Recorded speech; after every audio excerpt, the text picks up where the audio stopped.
Past indefinite tense को direct narration से indirect narration कैसे करेंगे। तो स्टूडेंट्स आपको पता होना चाहिए पहले इन नरेशन के दो सेंटेंसेस हम लोग पढ़ते हैं, एक को कहते हैं रिपोर्टिंग और सेकंड वन इज कॉल्ड रिपोर्टिव।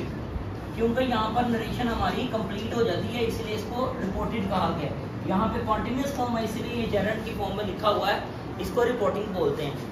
अगर फॉर्मुलेशन आप लोग याद रखे हुए पहले प्रेजेंट टेंस में मैंने आपको बताया था कि हमारी रिपोर्टिंग नरेशन अगर पास्ट टेंस की हो, जैसे कि मैंने यहाँ पर लिखा, और पास्ट टेंस कैसे पता चलता है, फॉर्म ऑफ वर्ब से, यानी ये सेकंड फॉर्म ऑफ वर्ब है तो हमें पता चल गया कि ये पास्ट इंडेफिनिट सेंटेंस है।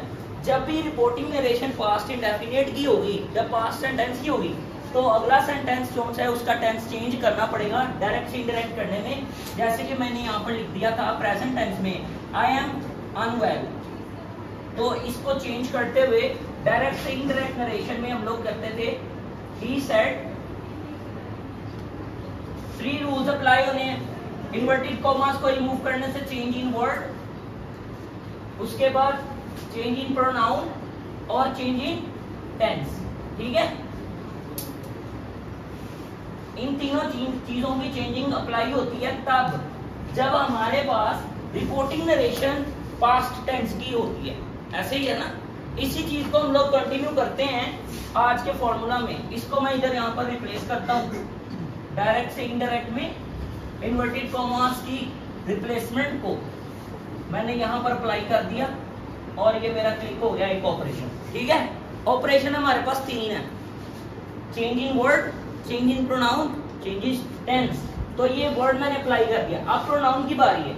ही सेड दैट, जब यहाँ पर फर्स्ट पर्सन होगा, रिपोर्टेड स्पीच के फर्स्ट पर्सन को रिपोर्टिंग स्पीच के थर्ड पर्सन से रिप्लेस कर देते हैं, तो यहाँ पर मैं क्या लगाऊंगा, ही। अगर यहाँ पर किसी फीमेल का नेम हो या फीमेल की जगह पर उसका कोई प्रोनाउन यानी शी हो, तो यहाँ पर भी क्या आ जाएगा, उसका प्रोनाउन थर्ड पर्सन शी। और अब हम लोग इसको चेंज करेंगे टेंस को, प्रेजेंट इंडेफिनिट टेंसेस को हम चेंज करते हैं किसमें, पास्ट इंडेफिनिट में। तो यहाँ पर हेल्पिंग वर्ब यूज हुआ है, इसको हम लोग यहाँ पर चेंज कर देते हैं और आगे सारी ही बात वैसे है, ऑब्जेक्ट्स वैसे आ गए। ये जनाब इसका सिंपल रूल बताया था। Present indefinite tense, present simple tense direct narration से इनडायरेक्ट में जाते हुए पास्ट सिंपल में चेंज हो गया।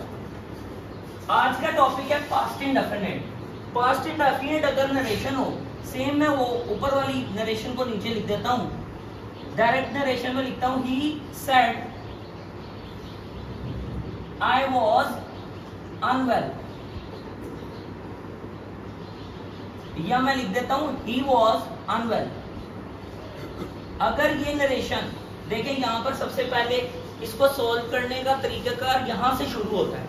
हम लोग यहाँ पर देखेंगे कि पास्ट इंडेफिनिट टेंस है, हेल्पिंग वर्ब पास्ट के, तो हमारी अगली स्टेटमेंट कौन सी है उसको उसके मुताबिक चेंज करेंगे। प्रेजेंट के तमाम जो उनसे फिक्रे हैं, present indefinite, present continuous, perfect और परफेक्ट कंटिन्यूअस, वो पास्ट के रिस्पेक्टिवली टेंसेस के अंदर चेंज हो जाएंगे अगर मुझे टेंस चेंज करने की जरूरत थी।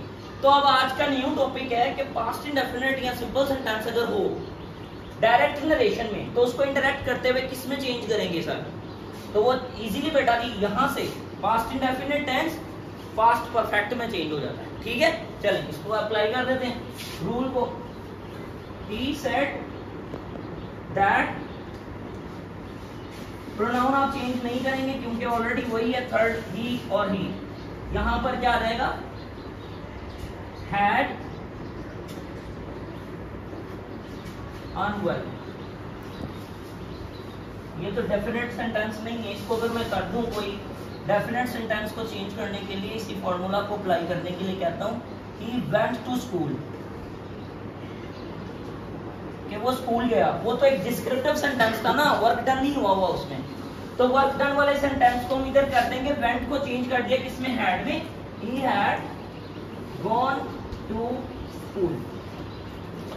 तो सारी बात ये मुकम्मल होती है कि अगर पास्ट इंडेफिनिट टेंस हो या पास्ट सिंपल जिसको बोलते हैं, अगर उसको चेंज करना पड़ जाए तो वो किस में चेंज हो जाएगा, पास्ट परफेक्ट में। किसको समझ आ गई, सबको समझ आ गई, boys and girls? Thank you so much. आज का यही टॉपिक था। तो